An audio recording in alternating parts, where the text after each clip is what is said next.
Capítulo 34. Existe o mal feito?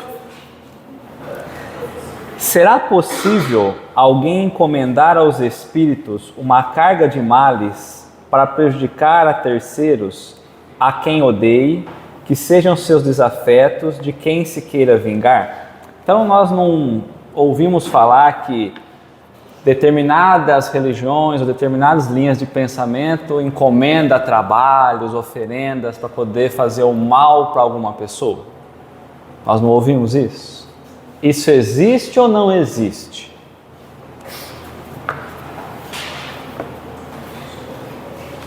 Sim, existe. Né? Como se proteger? Ela vai trazer para nós. Fazendo o bem feito. O mal feito chega e aí você faz o bem feito e anula. Lembra na aula que nós falamos sobre vibração? Nós não, né? No segundo, fala sobre vibração, que sempre a vibração no bem sobressai a vibração do mal. Mas ela vai trazer para a gente. Para responder esta pergunta, convém lembrar primeiramente que nós somos espíritos tanto quanto os que já habitam mais este mundo. A diferença é que eles não estão ligados a um corpo físico. Boa noite. Imagina.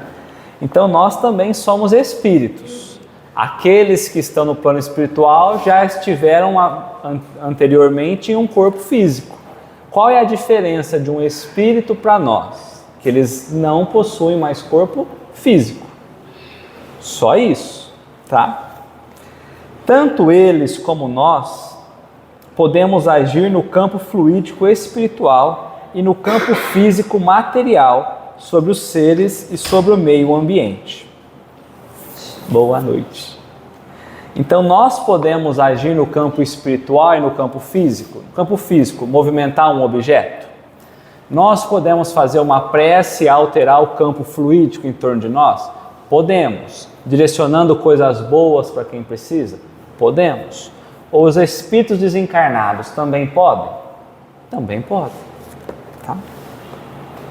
A ação que se dá pelo pensamento e pela vontade, podendo os efeitos serem bons ou maus, conforme o impulso que lhe dê origem. Então lembra que a energia sempre ela é neutra, aí de acordo com o nosso pensamento, bom ou mal, é o que nós carregamos as ondas, as vibrações. Então se eu começo a vibrar no bem, o ambiente vai sendo contaminado de energias boas. Se eu vibro mal, o ódio, a raiva, desejo mal de alguém, nós também vamos contaminando o ambiente desses sentimentos, tá? Então é a vontade que eu coloco sobre o pensamento que determina se vai ser bom ou mal. Aqui, como no plano espiritual, a lei que rege o relacionamento dos seres é a mesma. A atração dos semelhantes, a afinidade, a identidade de objetivos e interesses. Então nós já falamos bastante sobre o nosso ponto de sintonia, né? Que nós atraímos aquilo que nós sintonizamos. A mesma forma que nós pensamos, nós atraímos espíritos que pensam da mesma forma.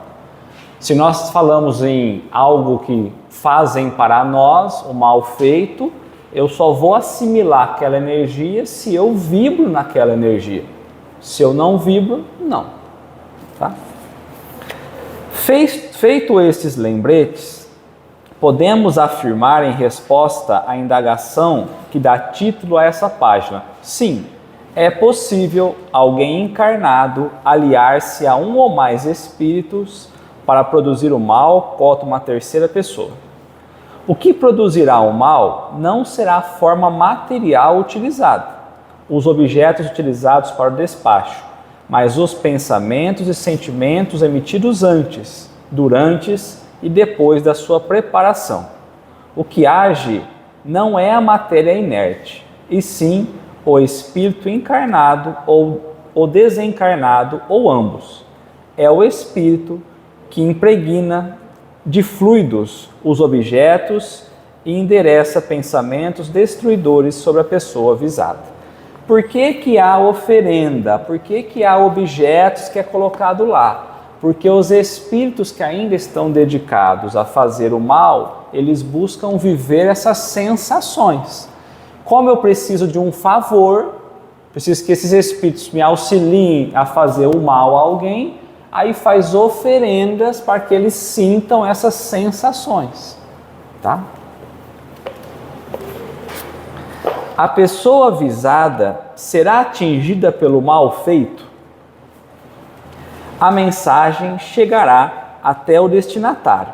Lembra que nós falamos de obsessão? E aí eu fiz aquela pergunta: todos nós estamos sendo obsediados ou não? A resposta nossa foi: todos, mas só vão conseguir de fato ter êxito se nós dermos brecha. Então, a todo tempo nós estamos recebendo essas tentativas de nos influenciar para o bem e para o mal. E aí, se eu der brecha, se eu vibrar nesse mesmo pensamento ou nesse mesmo sentimento, eu abro brecha, tá? A mensagem chegará até o destinatário. Este, contudo, não é fatalmente obrigado a aceitá-la. As vibrações ruins chegam até nós, a influência chega até nós, eu posso aceitar ou não aceitar. Embora sinta o impacto perturbador, poderá neutralizá-lo se alimentar bons sentimentos e pensamentos, concretizados numa vida digna cristã. É a defesa natural ensejada a todas as criaturas. Poderá ainda, por sua boa conduta, merecer a proteção, a ajuda dos bons espíritos para a superação dos efeitos de carga maléfica que lhe tenha sido endereçada. Se, porém, a pessoa não cultiva em si mesma as forças do bem, não saberá como reagir, não terá forças para repelir as sugestões perturbadoras, passando a sofrer-lhe intensamente os efeitos. Até quando? Até que os efeitos atinjam seu limite natural e comecem a diminuir ou venham a cessar. Até que se decida a uma renovação para o bem, movimentando suas próprias forças espirituais para reequilibrar-se. Até que se venha a receber um auxílio exterior pela intervenção de amigos encarnados ou não. Então nós vamos receber essas influências exteriores. Como nós aniquilamos como nós neutralizamos essas energias? Fazendo o bem, pensando o bem, o sentimento nosso no bem, buscando ser um verdadeiro cristão. Não é ser perfeito, é tentar fazer o bem a todo instante. Nós não somos perfeitos, mas hoje eu estou tentando ser um pouquinho melhor do que ontem, está valendo. Não, eu não estou, deixa do jeito que está. Então a gente fica mais aberto e suscetível. Não, eu estou tentando uma luta constante, eu ainda não consigo, mas eu estou batalhando, eu estou vendo aonde eu estou errando, estou buscando ter força, então eu já estou no caminho do bem. Então os bons amigos espirituais percebem a nossa força de vontade e juntos vai nos ajudando a neutralizar essas energias, tá? Se nós estivermos com o nosso campo aberto, digamos assim, perceptível a essas más influências, e recebermos essas influências, como que a gente sai delas? Ou mudando o estado de pensamento, de sentimento nosso, fazendo trabalho no bem, por isso que a gente diz que a caridade é muito boa para esse ponto, ou então pedindo ajuda dos encarnados ou dos desencarnados, apelando ali às vezes para o passe, para uma reunião de desobsessão, para um tratamento espiritual, dependendo do caso, tá bom? Mas lembra que sempre é partindo de nós a mudança. Não adianta eu chegar aqui, pedir uma ajuda e eu mesmo não me mudo. Então o medicamento não faz efeito, tá? É aí que entra a reforma íntima. E é aí que E é aí que na reunião mediúnica a gente se delicia nisso, né? Porque a gente começa a fazer a reforma íntima olhando os casos dos espíritos, pensando como nós temos nos portado, como eles têm se portado. Então ele está lá numa situação como que eu me portaria? Né? Porque a gente às vezes está olhando ali, será que nós faríamos diferente? Ou então, nossa, eu não tinha pensado por esse ponto de vista. Então, se acontecer comigo, eu tenho que pensar diferente, modificar. E a reforma íntima está aí.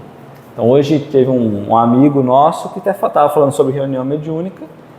E aí eu falei para ele, a beleza da reunião mediúnica está aí. A gente aprende e muito na reunião mediúnica. Melhor, não é melhor, mas é estar mergulhado nos casos, né? Então é uma reforma íntima profunda. Só que muitas vezes a gente olha para a reunião mediúnica só como um diálogo do espírito para cá. Então a gente precisa entender esse processo todo, né, de reforma íntima. E quando acontece a gente não está bem, a gente não está bem, não tem. A gente acaba traindo tudo. Quando a gente não está bem um dia, 2 dias, mas busca, eu não estou bem, mas busco meios de melhorar, ainda que demore 1 dia, 2 dias, 1 semana, às vezes passa 1 semana ruim, né? Mas nessa tentativa, o esforço nosso nos mostra essa boa vontade. O duro é quando a gente se entrega, né? Ah, não vou, deixa assim, né? Então esse é o ponto. A vontade nossa é o carro-chefe disso, né? Tá? Por que Deus permite que isso aconteça? Nada no universo se processa ao acaso. Há leis que regem a vida e a evolução dos seres. A fundamental é a de ação e reação, dentro da qual está a própria lei do amor, que, se acionada, nos dará resultados muito compensadores. Se, pois, no mundo em que vivemos ainda estamos expostos a que seres encarnados e desencarnados se unam para nos procurar atingir prejudicialmente, é porque ainda precisamos dessas experiências ou porque ainda merecemos a ação deles sobre nós. Então é culpa de Deus? Não. Há sempre a lei de ação e reação. Nós já fizemos algum mal no passado e agora estamos nós experimentando essas sensações para corrigir numa próxima oportunidade. Então Deus permite que essas coisas cheguem até nós para nós nos mostrarmos renovados. Olha, lá atrás, quando aconteceu isso, o Leonardo agiu dessa forma. Errado. Então vamos trazer de novo essa situação, ver se ele aprendeu. Ele fez ciclo 1, fez ciclo 2, fez ciclo 3. Vamos ver agora como que ele vai, né? Então é assim que funciona.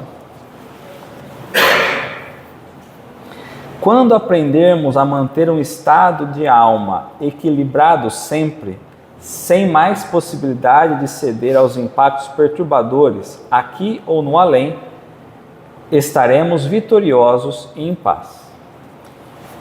E não nos prendamos na observação dos aspectos sofredores do intercâmbio mediúnico, porque, em verdade, da mesma forma que os maus, os bons espíritos também podem se unir a nós e nós a eles, para a realização, se quisermos, de muito bem feito sobre a terra. Então essa observação dela é importante. Nós vamos ouvir os irmãos que vêm no intercâmbio. Aí a gente se impressiona, às vezes com aquela história triste, ou com aquela história, às vezes, de agressividade, de raiva ali. Não, nós temos que lembrar que juntos ali há sempre benfeitores. Lógico que a gente recebe muito mais os irmãozinhos sofredores, os irmãozinhos que estão perturbados. Então, às vezes, a gente acha que a gente está mergulhado nesse clima. Há pessoas que falam assim, mas Léo, há tantas pessoas sofrendo, tantos espíritos sofrendo. Os espíritos que não estão mais sofrendo, onde eles estão? Já estão trabalhando. Então já pensou uma reunião de esclarecimento que só viesse o espírito bom? Tudo reunido? Quer dizer, então não tem trabalho para eles fazerem? Então eles já estão trabalhando. Vêm aqueles que servem de auxílio para nós. Tá? De vez em quando vem um bonzinho para falar, eu estou aqui trabalhando, vocês estão trabalhando aí também, né? Então vamos caminhar daqui, está tudo certo, ou está tudo errado, e vamos lá, né? De vez em quando. E aos que fizerem o mal, nada acontece. Quem faz o mal, tanto encarnado quanto desencarnado, tá? Quem faz o mal, lesa primeiramente a si mesmo, porque tudo o que pensa e deseja movimenta em primeiro lugar o seu próprio ser, a mente, o perispírito e os fluidos. Não se consegue atingir a outro sem antes havermos prejudicado a nós mesmos. Além disso, haverá ainda a volta, o retorno das ações, trazendo para quem agiu o resultado, a colheita das reações obtidas. Exemplo, os espíritos com quem se pactuou querem algo em troca. Então, nós imaginamos muitas vezes com quem fez o mal, nada vai acontecer. É igual aquela ideia assim, a pessoa me fez mal e eu preciso perdoar ela. Ela não merece o meu perdão, mas o perdão não é na outra pessoa, o perdão é sobre nós. A gente sempre acha assim, a Aline fez um mal, eu não perdoo ela. Enquanto eu não perdoo ela, eu não me liberto do que aconteceu. Porque chegou até mim e agora eu assumi que eu não quero mais perdoar. Então a mesma coisa acontece quando a pessoa deseja o mal de alguém. Parece que ela está vitoriosa, só que da onde saiu todo o impulso? Da pessoa. Da onde saiu toda a vibração, toda a onda? Da pessoa. Então ele plantou nele o início disso. Onde está a sementinha? Dentro dele. Então parece que ele está vitorioso, mas dentro dele ele já está marcado que ele vai ter que receber isso em troca. Não é um castigo, é uma lei de equilíbrio.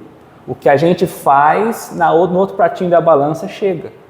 É equilíbrio. Então se eu faço um mal, eu preciso agora experimentar o mal. Seja nessa encarnação, seja na outra encarnação. Tá? Ela traz isso para a gente lembrar, quando a gente vai atender um irmãozinho, a gente tem que lembrar desse equilíbrio. Parece que ele está ali vivendo, fez o mal e está ali. E ele vai começar a sofrer um pouquinho algumas perturbações para ter esse equilíbrio de novo. É a lei de Deus, tá? Disse Jesus, é preciso que o escândalo venha, mas ai daquele por quem ele vier. Sem dúvida, neste mundo de expiação e de prova que é a terra, ainda por muito tempo haverá necessidade de pagarmos sofrendo e aprendermos chorando as leis da vida. Aí, porém, daqueles que se façam instrumento dessa dor e desse pranto, porque os acarretará para si mesmo. Então Jesus fala, né, o escândalo precisa vir, as situações ruins precisam existir, para que as pessoas que passarem por ela possam aprender. Mas ai daquele que fizer, porque eu posso receber uma situação ruim e não querer entregar na mesma moeda. Mas se eu entrego na mesma moeda, eu estou fazendo esse escândalo ou esse mal vir também por mim. Então, por isso que quando ele fala perdoar 70 vezes 7, é no sentido de nós não queremos revidar ou retrucar. O mal chega, a gente vai vibrar o bem. Então, a gente sempre busca os caminhos do bem. Não adianta a vingança, não adianta esse ódio, não adianta isso. Se o outro está fazendo isso, problema dele, ele vai ter que pagar isso, vai ter que reajustar isso, vai ter que equilibrar isso. Então, quando a gente começa a olhar pela ótica espiritual, a vida começa a ter um sentido maior. Se os maus feitos ou se as dificuldades batem à nossa porta, para que a gente possa aprender. Se eu devolvo na mesma moeda, partiu de mim de novo. Aí eu tenho que reequilibrar de novo. Por isso que às vezes a gente fala, olha, eu encarnei, desencarnei tantas vezes, eu não aprendi. Porque a gente não entende que é chegar e neutralizar. A gente quer devolver na mesma moeda. A gente pega e ativa a sementinha de novo. Então, tá? Por isso é sempre vibrar no bem. Tá bom? Então, Lu, entendeu qual é a receita para a gente não receber o mal feito? Fazer o bem feito. Fazer o bem. Tá bom?